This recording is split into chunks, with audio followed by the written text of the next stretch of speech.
పాకిస్తాన్ భారత్ను మరోసారి రెచ్చగొట్టే ప్రయత్నం చేస్తుందా? పాక్ మాజీ దౌత్యవేత్త అబ్దుల్ బాసిత్ చేసిన వ్యాఖ్యలు ఇప్పుడు సంచలనంగా మారాయి. ఇండియాపై అణుదాడి చేస్తామంటూ కామెంట్స్ చేస్తున్నాడు. ఢిల్లీ, ముంబై నగరాల మీద దాడి చేస్తామని, అమెరికా పాకిస్తాన్పై దాడికి దిగితే మేము ఇండియాను టార్గెట్ చేస్తామంటూ అబ్దుల్ బాసిత్ అంటున్నాడు. అమెరికా మా అణుశక్తి పరిధిలో లేదు కాబట్టి మా లక్ష్యం నుంచి ఖచ్చితంగా ఇండియానే ఉంది కాబట్టి మేము ఇండియాని దాడి చేస్తాం అంటూ చెప్తున్నారు. పాక్ నుంచి అణుముప్పు పొంచి ఉందంటూ యుఎస్ ఇంటెలిజెన్స్ రిపోర్ట్ రావడం, పాక్ పొరుగు దేశాలకు ముప్పు పొంచి ఉంది అంటూ యుఎస్ ఇంటెలిజెన్స్ కొన్ని వ్యాఖ్యలు చేసిన నేపథ్యంలో ఈ మధ్య చేసినటువంటి వ్యాఖ్యలు మనం కొన్ని చూసాం యుఎస్ నుంచి. అంటే పాకిస్తాన్ వల్ల అమెరికాకు నష్టం అని, లేదంటే ఇతర దేశాలకు నష్టం అంటూ కొన్ని కామెంట్స్ మనం చూసాం. ఈ నేపథ్యంలో ఇప్పుడు ఈ కామెంట్స్ని దృష్టిలో పెట్టుకొని అక్కడి వ్యాఖ్యలు చేస్తుంది. పాకిస్తాన్కి ఆల్రెడీ భయం పట్టుకుంది. రేపో మాపో ఒకవేళ యుఎస్ ఇప్పుడు ఇరాన్ మీద చేసినట్లుగానో, లేదంటే ఇతర దేశాల మీద చేసినట్లుగా రేపు పాకిస్తాన్ మీద కూడా రాడికల్ ఇస్లామిక్ లీడర్స్ దగ్గర అణ్వాస్త్రాలు ఉండకూడదు, న్యూక్లియర్ వెపన్స్ ఉండకూడదు అని ఓ పక్క ఇజ్రాయిల్ చెప్పింది. నెతన్యాహు ఒక స్టేట్మెంట్ ఇచ్చారు. ఇరాన్ తర్వాత పాకిస్తాన్ పేరునే తీసుకొచ్చారు చాలా క్లియర్గా. మరోవైపు అమెరికా కూడా వాళ్ళకి కొన్ని ఏదో బిచ్చం మెతుకులు వేస్తూనే, కొన్ని ఎంగిలి మెతుకులు వేస్తూనే వాళ్ళకి అవకాశం దొరికినప్పుడల్లా వాళ్ళని ఇరకాటంలో పెడుతూనే ఉంది. ఎందుకంటే పాకిస్తాన్ ఒక ఉగ్రవాద దేశంగా ఈ మధ్య అమెరికా మరొకసారి ప్రకటించింది. ఒక 4-5 months బ్యాకే మనం చూసాం. అట్ ది సేమ్ టైం ఇప్పుడు అమెరికానే చెప్తోంది పాకిస్తాన్ ఒక ఉగ్రవాద దేశం, ఆ దేశం దగ్గర న్యూక్లియర్ వెపన్స్ ఉండడం మంచిది కాదు అని చెప్పేసి. ఇది చూసి ఇప్పుడు పాకిస్తాన్కు భయం పట్టుకుంది. ఓ పక్క షెహబాజ్ షరీఫ్ అమెరికా ఇస్తే తప్ప, అమెరికా, చైనా లాంటి దేశాలు ఇస్తే తప్ప వాళ్ళ దేశాన్ని నడపలేని పరిస్థితిలో ఉన్నాడు.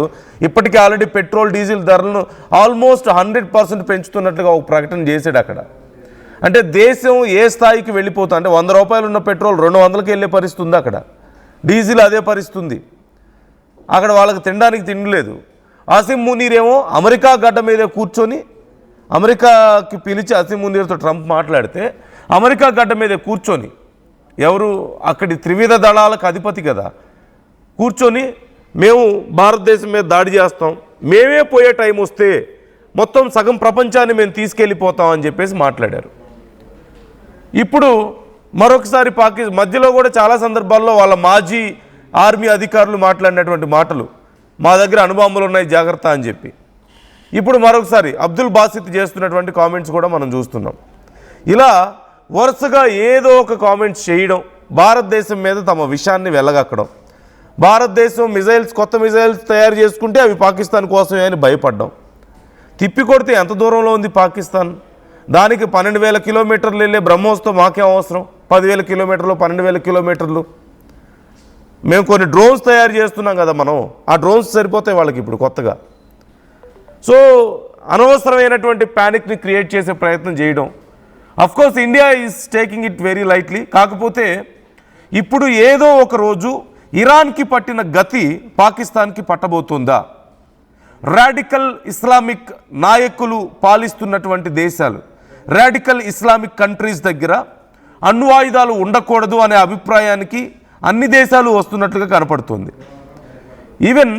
Even China is not appreciating for Pakistan having nuclear weapons.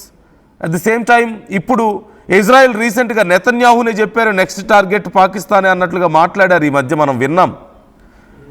మరోవైపు ఇప్పుడు అమెరికా పాకిస్తాన్ని అవకాశం దొరికినప్పుడల్లా టార్గెట్ చేసుకుంటూనే ఉంది. అఫ్కోర్స్ వాళ్ళు అడిగితే అప్పులు ఇస్తున్నారు, వడ్డీలకు బాగానే డబ్బులు ఇస్తున్నారు, లేదంటే అప్పుడప్పుడు సహాయాలు చేస్తున్నారు.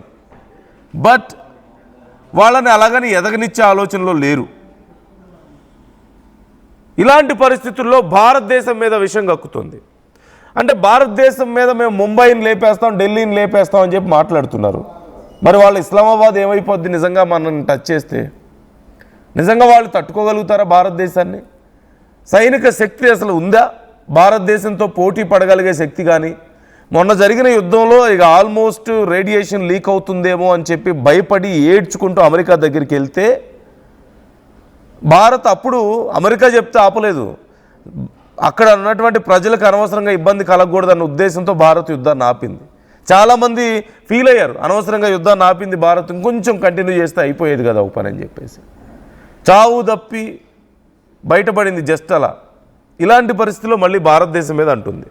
సో అసలు కంపేర్ చేసి చూస్తే ఏముంది పాకిస్తాన్ దగ్గర? భారతదేశం గురించి ఇన్నిసార్లు ఇంత దారుణంగా మాట్లాడడానికి అసలు పాకిస్తాన్ దగ్గర ఏముంది అంటే సైన్యం గురించి ఒక్కసారి నేను I'd like to give a small comparison between India and Pakistan's strength. ఏముంది అంటే సైనిక బలం గురించి చూస్తే, ఆర్మీ గురించి చూస్తే one of the strongest army India ప్రపంచంలోనే. We are in top third or fourth ప్లేస్లోనే మనం ఉన్నాం. స్ట్రాంగెస్ట్ ఫోర్సెస్ మనది. టాప్ 5లో మనం ఉంటే పాకిస్తాన్ ఎక్కడుంది? ఎక్కడో 20లో ఉంది, 18-20 ప్లేస్లో ఉంది. And they are comparing with us. They want to destroy us. మా దగ్గర న్యూక్లియర్ వెపన్స్ ఉన్నాయని చెప్పి మాట్లాడతారు. ఇప్పుడు ఆ న్యూక్లియర్ వెపన్స్ని అతి త్వరలో లాక్కునే పరిస్థితి రాబోతుంది. మన దగ్గర 14 లక్షల మంది సైనిక బలం ఉంటే పాకిస్తాన్ దగ్గర అప్రాక్సిమేట్లీ 6.5 lakhs ఉన్నారు. అంటే ఈవెన్ మనలో సగం కూడా సరిగా లేరు. ఇక న్యూక్లియర్ వెపన్స్ గురించి మాట్లాడుతూ ఉంటారు. వాళ్ళ దగ్గర న్యూక్లియర్ వెపన్స్ ఉన్నాయి, అఫ్కోర్స్ మన దగ్గర న్యూక్లియర్ వెపన్స్ ఉన్నాయి. కాకపోతే మిజైల్ సామర్థ్యం ఎంత ఉంది మన దగ్గర, వాళ్ళ దగ్గర ఎంత ఉంది? అగ్ని సిరీస్ ఉన్నాయి మన దగ్గర. ఇంటర్ కాంటినెంటల్ బ్యాలిస్టిక్ మిజైల్స్ మన దగ్గర ఉన్నాయి. అగ్ని సిరీస్, బ్రహ్మోస్ ఇవన్నీ మన దగ్గర ఉంటే వాళ్ళ దగ్గర ఉన్నాయి. షాహీన్, గౌరీ 4000 kilometers, 3000 kilometers వాళ్ళ range. What do we have? 10,000 kilometers, 12,000 kilometers. Inter continental ballistic missiles మన దగ్గర ఉంది. వాళ్ళకి అంత అవసరం లేదు. We can reach US. In fact in one step we can reach US or any country in the world almost. వాళ్ళ దగ్గర ఏమున్నాయి? ఎయిర్ ఫోర్స్ విషయానికి వస్తే ఇండియా దగ్గర ఫైటర్ జెట్స్ మోర్ దాన్ 700 ఉన్నాయి. What they have? Approximately 350 to 400 ఉన్నాయి మహా అయితే. మన దగ్గర అఫ్కోర్స్ రఫేల్ ఉంది, అలాగే 30 MKI ఉంది. పాకిస్తాన్ దగ్గర F-16, F-17 ఎప్పుడో అమెరికా వాడినటువంటి, ఎప్పుడో 20 ఏళ్ల క్రితం 30 ఏళ్ల క్రితం వాడినటువంటి ఫైటర్ జెట్స్ వాళ్ళ దగ్గర ఉన్నాయి. ట్యాంక్స్ మన దగ్గర 4500 ట్యాంక్స్ ఉంటే వాళ్ళ దగ్గర ఉంది 2600 ట్యాంక్స్. ఇక నేవీ, ఇండియా దగ్గర ఎయిర్ క్రాఫ్ట్ క్యారియర్స్ 2 ఉన్నాయి, వాళ్ళ దగ్గర ఏమున్నాయి? 0. ఇక పెద్ద పెద్ద ఆమో విషయానికి వచ్చినట్లయితే అసలు మనతో కంపారిజన్ కూడా చేసుకోలేదు. I'm just trying to give a brief comparison. పూర్తి స్థాయిలో కంపేర్ చేసుకుంటే పోతే we can't even compare with Pakistan. అలాంటిది మన దేశాన్ని